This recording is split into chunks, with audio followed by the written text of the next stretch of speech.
Okay, let's get real about business plans. And I want you to forget everything you think you know, especially that dusty 50-page document you write once and then shove in a drawer forever. Today, we're going to completely reframe what a business plan is.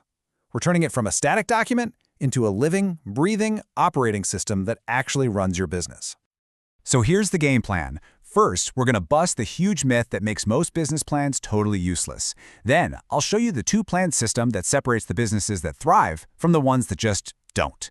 After that, we'll dig deep to find your business's true identity, build a smart offer ladder that actually makes you money, and lock in a simple operating rhythm to make it all happen.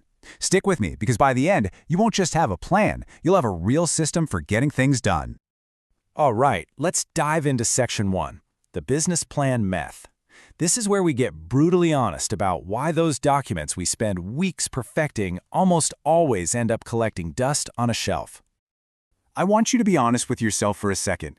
If you have a business plan, when was the last time you actually used it to make a real decision? If you're thinking, I honestly can't remember, you're not alone. In fact, you're in the vast majority. And this isn't just a feeling. It's a huge problem. Get this. Research shows that a staggering 75% of business plans are never even looked at again after they're written. Just think about that for a second. 3/4 of all that effort, all that research, all those late nights, basically for nothing. It's a clear sign that we've completely misunderstood what a business plan is even for. And this right here. This gets to the absolute heart of it. Founders rarely fail because of bad ideas or a lack of hustle. No way. They fail because there's this giant gap between the beautiful plan on paper and the messy reality of running the business day to day. When your plan is just a theory, your business is basically running on chaos. So, what's the fix? Well, it's a simple but incredibly powerful shift in thinking. You don't need one plan. You actually need two. Yep, this is the secret that's been hiding in plain sight this whole time. While most of us are taught to write this one giant, all-encompassing plan, the founders who are actually winning know that you have to separate the plan you show outsiders from the plan you use to run things on the inside. Let's break down what that really means. On one side, you have your formal plan. Think of this as the shiny brochure you give to investors or the bank. It's static, it's polished, and its main job is just to prove you're credible. But then you have the living operating plan. This is for you and your team. It's dynamic, it can be messy, and its only purpose is to help you make decisions every single week. To put it simply, one plan proves, the other performs. Okay, now we're getting to the absolute foundation of your living plan. Before you can map out anything else, you have to answer a much deeper question about your business's true identity. And here's the twist, it has nothing to do with what you sell. It's all about who your clients become after they work with you. This is what we call the identity shift. It's the real transformation that's at the heart of your business. Your customers aren't just buying a service or a product. They're buying a new, better version of themselves. They're buying an identity. Let me make this super concrete for you. A financial advisor doesn't really sell mutual funds or investment strategies. What they're really selling is the identity shift. The client gets to become someone who makes confident money decisions. See? That's a powerful transformation, and it's worth way more than a simple stock tip. Here's another one to really drive it home. You don't hire a branding consultant just to get a new font or a cool logo.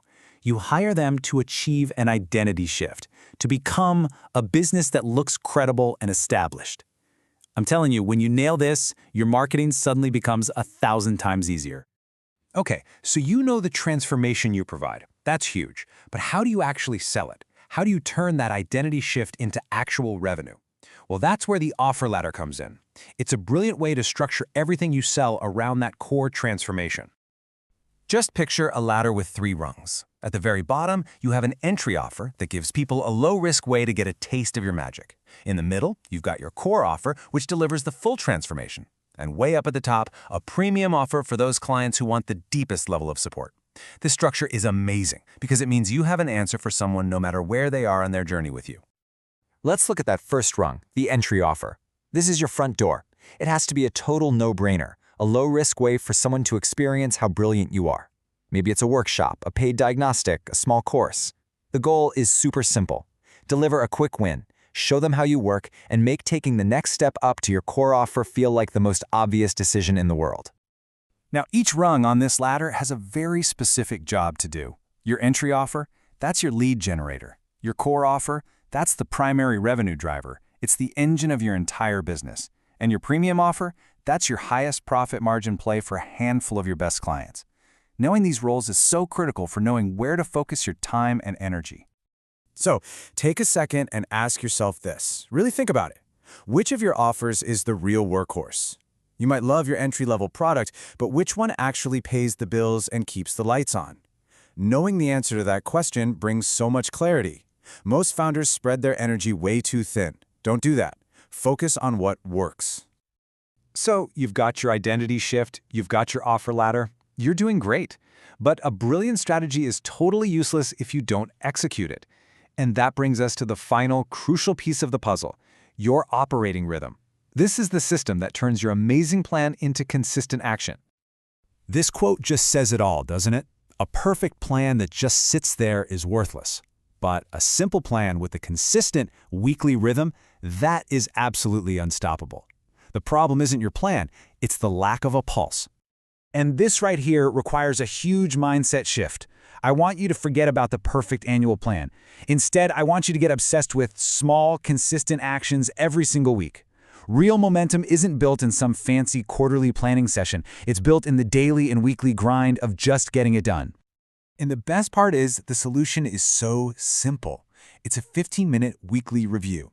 Every single Friday, you just ask yourself 3 simple questions. 1, what actually moved the business forward this week?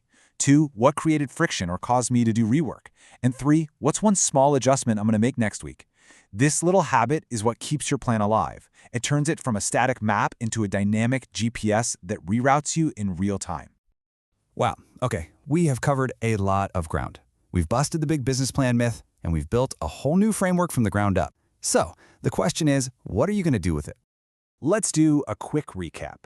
Number 1, get crystal clear on the identity shift you provide your clients.